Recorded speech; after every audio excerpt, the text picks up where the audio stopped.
ನಮಸ್ಕಾರ, welcome to ಕಲಾ vlogs. ಇವತ್ತು ನನಗೆ ತುಂಬಾ ಖುಷಿಯಾಗಿದೆ. ಒಂದು ದೊಡ್ಡ ಸಂಭ್ರಮನೇ ಅನ್ಕೋಬೋದು ಇವತ್ತು ನಮ್ಮ ಮನೆಯಲ್ಲಿ. ಯಾಕಂದರೆ ನಾನು ನಾಳೆ ನಮ್ಮ ಅಕ್ಕನ ನೋಡೋಕೆ ಹೊರಟಿದ್ದೀನಿ. ಆ್ಯಕ್ಚುಲಿ ನಮ್ಮ ಅಕ್ಕ ಬೇರೆ ಊರಲ್ಲಿ ಇರ್ತಾರೆ, ಪುಣೆಯಲ್ಲಿರ್ತಾರೆ. ಸೊ ಅವಳನ್ನು ನಾನು 3 ವರ್ಷ ಆದ ನಂತರ ಭೇಟಿ ಆಗ್ತಾಯಿದ್ದೀನಿ. ಹಾಗೆಯೇ ನಮ್ಮ ಅಕ್ಕನ ಮಗ ಕೂಡ ಬರ್ತಾ ಇದ್ದಾನೆ. ಅವನು ತುಂಬ ಚಿಕ್ಕವನಿದ್ದಾಗ ನಮ್ಮ ಮನೆಗೆ ಬಂದಿದ್ದ. ಆಲ್ಮೋಸ್ಟ್ ನನ್ನ ಮಗಳು ಹುಟ್ಟಿದಾಗ ಬಂದಿದ್ದ. ಈಗ ಆಲ್ಮೋಸ್ಟ್ ಒಂದು 8 ವರ್ಷ ಆದ ನಂತರ ಅವನು ಇಲ್ಲಿಗೆ ಬರ್ತಾ ಇದ್ದಾನೆ. ಸೊ ನನಗಂತೂ ತುಂಬಾ ಖುಷಿಯಾಗಿದೆ. ಸೊ ಇಲ್ಲಿ ಬೆಳಗ್ಗೆ ಎದ್ದು ನಾನು ಎಲ್ರಿಗೂ ಚಪಾತಿ ಬೆಂಡೆಕಾಯಿನ ಮಾಡಿದೆ. ಹಾಗೆ ನಾನು ತಿಂದ್ಕೊಂಡು ಬೆಳಗ್ಗೆಯಿಂದ ಮನೆ ಕ್ಲೀನ್ ಮಾಡೋದ್ರಲ್ಲೇ ಸರಿ ಹೋಗಿದ್ದೀನಿ ನಾನು. ಹಾಗೆ ಮಧ್ಯಾಹ್ನ ಒಂಚೂರು ನನ್ನ ಮಗಳಿಗೆ ಮ್ಯಾಂಗೋ ಲಸ್ಸಿ ಬೇಕು ಅಂತ ಹೇಳ್ತಾ ಇದ್ಲು, ಅದನ್ನು ಕೂಡ ಮಾಡಿಕೊಟ್ಟೆ. ಹಾಗೆಯೇ ಎಲ್ರಿಗೂ ಎಲ್ಲ ನಮ್ಮ ಹೆಣ್ಮಕ್ಳಿಗೂ ಹಾಗೆ ಅಂದ್ಕೊತೀನಿ, ಮದುವೆ ಆದ ನಂತರ ಅಕ್ಕ ತಂಗಿರು ಬೇರೆ ಬೇರೆ ಊರಲ್ಲಿ ಸೆಟ್ಲ್ ಆದ್ವಿ ಅಂತ ಅಂದರೆ, ಅದು ಈ ಥರ ಬೇರೆ ಸ್ಟೇಟ್ಗೆ ಏನಾದರೂ ಹೆಣ್ಣನ್ನು ಕೊಟ್ಟಿದ್ವಿ ಅಂತಂದರೆ ಸಿಗೋದು ತುಂಬಾ ಕಷ್ಟ ಆಗುತ್ತೆ. ನಮ್ಮ ಅಕ್ಕ ಕೂಡ ವರ್ಕಿಂಗ್ಗೆ.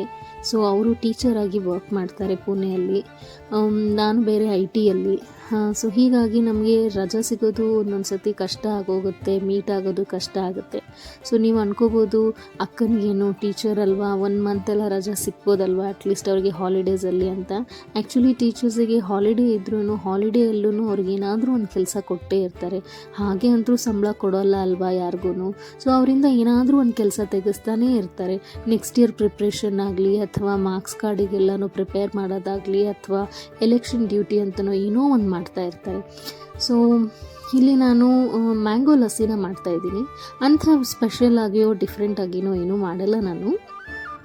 ಸಾಮಾನ್ಯವಾಗಿ ನೀವೆಲ್ಲರೂ ಹೇಗೆ ಮಾಡ್ಕೊಳ್ತೀರೋ ಅದೇ ಥರನೇ. ಮೊಸರಿಗೆ ಇಲ್ಲಿ ನಾನು ಆಲ್ಮೋಸ್ಟ್ ಒಂದು 750 ml 3/4 ಲೀಟ್ರು ಮೊಸರನ್ನ ತೊಗೊಂಡೆ. ಒಂದು ಮಾವಿನ ಹಣ್ಣನ್ನು ಕಟ್ ಮಾಡಿ ಇಲ್ಲಿ ಹಾಕ್ಕೋತಾ ಇದ್ದೀನಿ. ಹಾಗೆ ಒಂದು 4 ಟೇಬಲ್ ಸ್ಪೂನ್ ಶುಗರ್ನ ಹಾಕಿದ್ದೀನಿ. ನೀವು ಏಲಕ್ಕಿ ಪುಡಿನೂ ಬೇಕಾದರೂ ಹಾಕ್ಕೋಬೋದು, ಬಟ್ ನಾನು ಇಲ್ಲಿ ಹಾಕಿಲ್ಲ. ಏಲಕ್ಕಿ ಪುಡಿ ನನ್ನ ಹಸ್ಬೆಂಡಿಗೆ ಒಂದು ಸ್ವಲ್ಪ ಇನ್ನೂ ಸ್ವೀಟ್ನೆಸ್ ಕೊಟ್ಟಂಗಾಗುತ್ತೆ ಅಂತ ಹೇಳ್ತಾರೆ. ಸೊ ಅದಿಷ್ಟು ಹಾಕ್ಕೊಂಡು ನಾನಿಲ್ಲಿ ಮಿಕ್ಸಿಲಿ ಪೇಸ್ಟ್ ಮಾಡ್ಕೊಂಡು ಗ್ರೈಂಡ್ ಮಾಡ್ಕೊಂಡಿದ್ದೀನಿ. ಅದಾದ ನಂತರ ಮೇಲೆ ನಾನು ಇಲ್ಲಿ ಟೂಟಿ ಫ್ರೂಟಿನ ಹಾಕ್ತಾಯಿದ್ದೀನಿ. ನನ್ನ ಹಸ್ಬೆಂಡ್ ಒಳ್ಳೆ ಮಗು ಥರ, ಅವ್ರಿಗೆ ಮೇಲೆ ಏನಾದರೂ ಕಲರ್ಫುಲ್ ಆಗಿರಬೇಕು ಏನೇ ಮಾಡಿದ್ರು ಡ್ರಿಂಕ್. ಸೊ ಹಾಗಾಗಿ ಇಲ್ಲಿ ನಾನು ಅದನ್ನು ಹಾಕ್ಕೊಟ್ಟೆ. ಹಾಗೆಯೇ ನಾನು ಅಮೆಝಾನಿಂದ ಕೆಲವು ಬೆಡ್ಶೀಟ್ಸ್ನ ಆರ್ಡ್ರ್ ಮಾಡಿದ್ದೆ. ಯೂಶ್ವಲಿ ನಾವು ಹಾಕೋ ನಾರ್ಮಲ್ ಬೆಡ್ಶೀಟ್ಗಳು ನಾವು ಇಳಿದಂಗೆಲ್ಲ ಹೀಗೆ ಜರ್ಕೊಂಡು ಬಂದು ಎಲ್ಲ ಅಸಹ್ಯ ಆಗಿಬಿಡುತ್ತೆ. ನನ್ನ ಮಗಳು ಅದ್ರ ಮೇಲೆ ಎಗರಾಡಿದ್ರೆ ಅಥವಾ ಕೂತ್ಕೊಂಡು ಓದಿದ್ರೆ, ನಾವೇ ಹೀಗೆ ಲೀನ್ ಮಾಡಿ ಏನಾದರೂ ಕೆಲಸ ಮಾಡಿ ಇಳಿಬೇಕಾದ್ರೆ ಗೋಡೆಗೆ ಹೊರ್ಕೊಂಡು, ಸೊ ಅದು ಒಂಥರ ನಮ್ಮ ಹಿಂದೆನೇ ಹಾಗೆ ಬಂದುಬಿಡುತ್ತೆ, ಅಸ್ತವ್ಯಸ್ತ ಕಾಣ್ತಾ ಇರುತ್ತೆ. ಸೊ ನೋಡೋಣ ಅಂತ ಈ ಎಲಾಸ್ಟಿಕೇಟೆಡ್ ಫಿಟ್ಟೆಡ್ ಬೆಡ್ಶೀಟ್ ಇರುತ್ತಲ್ವ, ಆ ಥರದ್ದು ಆರ್ಡ್ರ್ ಮಾಡಿದ್ದೆ ನಾನು ಅಮೆಝಾನಿಂದ. ನನಗಂತೂ ಇದ್ರ ಕ್ವಾಲಿಟಿ ತುಂಬಾ ಇಷ್ಟ ಆಯಿತು, ತುಂಬ ಚೆನ್ನಾಗಿದೆ. ಹಾಗೆಯೇ ನಾವು ಹೆಂಗೆ ಕೂರಿಸ್ತೀವೋ ಹಾಗೇ ಇರುತ್ತೆ. ನಾನು ಆಲ್ಮೋಸ್ಟ್ ಈಗ ಇಲ್ಲಿ ಹಾಕಿರೋದು ಬಿಟ್ಟು ಇನ್ನೂ 2 ಆರ್ಡ್ರ್ ಮಾಡಿದೆ. ಫಸ್ಟ್ ಇದು ಟ್ರಯಲ್ಗೆ ಅಂತ ತರಿಸಿದ್ದೆ ನಾನು. ಇದು ಚೆನ್ನಾಗಿದೆ. 1 ವಾರ ಟ್ರಯಲ್ ನೋಡಿದೆ ನಾನು. ಯಾವ ಕಡೆಯಿಂದನೂ ಜರಿಯೋದಾಗಲಿ ಎಲಾಸ್ಟಿಕ್ ಹೋಗೋದಾಗಲಿ ಏನೂ ಆಗಲಿಲ್ಲ. ಸೊ ನನಗೆ ಅದು ತುಂಬಾ ಇಷ್ಟ ಆಯಿತು. ಸೊ ವೀಕೆಂಡ್ಸಲ್ಲಿ ಯೂಶ್ವಲಿ ನನ್ನ ಹಸ್ಬೆಂಡ್ ಕೂಡ ನನಗೆ ತುಂಬ ಹೆಲ್ಪ್ ಮಾಡ್ತಾರೆ ಕೆಲಸದಲ್ಲಿ. ನಾನೇನಾದರೂ ಕಸ ಗುಡಿಸ್ದೆ ಅಂತಂದರೆ ಅವರು ಎಲ್ಲನೂ ಎತ್ತಿಡೋದು, ಆಮೇಲೆ ಮತ್ತೆ ನಾನು ಕಸ ಗುಡಿಸಿದ ನಂತರ ಎಲ್ಲನೂ ಅವರು ತೆಗೆದು ವಾಪಸ್ ಇಡೋದಾಗಲಿ, ಅಥವಾ ನಾನು ಬಟ್ಟೆ ವಾಷಿಂಗ್ ಮಿಷಿನ್ಗೆ ಹಾಕಿದೆ ಅಂದರೆ ಅವ್ರು ತೆಗೆದು ಒಣಗ ಹಾಕೋದು, ಅಥವಾ ನಾನು ಚಪಾತಿ ಮಾಡ್ತಾ ಇದ್ದೆ ಅಂದರೆ ಚಪಾತಿ ಸುಟ್ಕೊಡೋದು, ಆ ಥರದ್ದೆಲ್ಲ ಚಿಕ್ಕ ಪುಟ್ಟ ಕೆಲಸ ಮಾಡ್ತಾರೆ. ಸೊ ಇದು ಇನ್ನೊಂದು ಬೆಡ್ರೂಮ್ ನಮ್ಮದು. ಇಲ್ಲಿ ನಮ್ಮಮ್ಮ ಆಮೇಲೆ ನನ್ನ ಮಗಳು ಇಬ್ಬರು ಇಲ್ಲೇ ಮಲಗೋದು.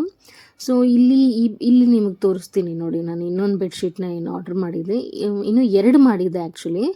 ಒಂದು ಆಲ್ಮೋಸ್ಟ್ ಸೇಮ್ ಕಲರೇ ಇತ್ತು, ಈಗೇನು ನಾನು ತೆಗೆದೆ ಅಲ್ವಾ ಅದೇ ಕಲರೇ ಇತ್ತು. ಸೊ ಹಾಗಾಗಿ ನನ್ನ ಹಸ್ಬೆಂಡ್ ಅದೇ ಕಲರ್ ಅನಿಸುತ್ತೆ ಬೇಡ ಅಂಥೇಳಿ, ಇದು ಸ್ವಲ್ಪ ವೈಬ್ರೆಂಟ್ ಅನಿಸುತ್ತೆ ಅಂತ ಈ ಕಲರ್ನ ಹಾಕೋಣ ಅಂತ ಅಂದರು. ಸರಿ ಅಂತ ಆ ಕಲರ್ನ ತೆಗೆದು ಕೊಟ್ಟೆ ನಾನು. ಸೊ ಇದು ನೋಡಿ, ಇದು ಆ್ಯಕ್ಚುಲಿ ಕ್ವಾಲಿಟಿ ತುಂಬ ಚೆನ್ನಾಗಿದೆ. ನಂಗೆ ಗೊತ್ತಿಲ್ಲ ಇದಕ್ಕೇನು ಪಾಲಿ ಕಾಟನ್ ಅಂತಾರೋ ಅಥವಾ ಕಾಟನ್ ಅಂತಾರೋ ಅಂತ, ಬಟ್ ನನಗೆ ಆ ಫ್ಯಾಬ್ರಿಕ್ ಫೀಲ್ ನನಗೆ ತುಂಬಾ ಇಷ್ಟ ಆಯಿತು. ನನಗೆ ಒಂಥರ ಏನೋ ನೂಲು ಬರೋದಾಗಲಿ, ಅಥವಾ ವಾಷಿಂಗ್ ಮಿಷಿನಲ್ಲಿ ಹಾಕಿದಾಗ ಅದೇನೋ ಲಿಂಟ್ ಥರ ಎಲ್ಲ ಬಂದರೆ ನನಗೆ ಇಷ್ಟ ಆಗಲ್ಲ. ಸೊ ಈ ಮಟೀರಿಯಲ್ ವಾಶ್ ಮಾಡಿ ಕೂಡ ನೋಡಿದ್ದೀವಿ ನಾವು, ಆ ಥರ ಏನೂ ಬರಲ್ಲ. ನಿಮ್ಗೆ ಯಾರಿಗಾದರೂ ಬೇಕಾದರೆ ನಾನು ಲಿಂಕ್ನ ಡಿಸ್ಕ್ರಿಪ್ಷನಲ್ಲಿ ಹಾಕಿರ್ತೀನಿ, ನೀವು ಬೈ ಮಾಡ್ಬೋದು.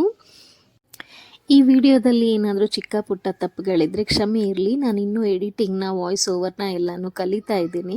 ಹಾಗೆಯೇ ನಿಮ್ಗೆ ಈ ವಿಡಿಯೋ ಹೇಗೆ ಅನ್ನಿಸ್ತು ಅಂತ ಪ್ಲೀಸ್ ನನಗೆ ಕಮೆಂಟಲ್ಲಿ ತಿಳಿಸಿ. ನಾನು ಇನ್ನೂ ಇಂಪ್ರೂವ್ಮೆಂಟ್ಸ್ ಏನಾದರೂ ಬೇಕಾದರೆ ಮಾಡ್ಕೊಳ್ತೀನಿ. Thank you for watching. Have a nice weekend all. Bye.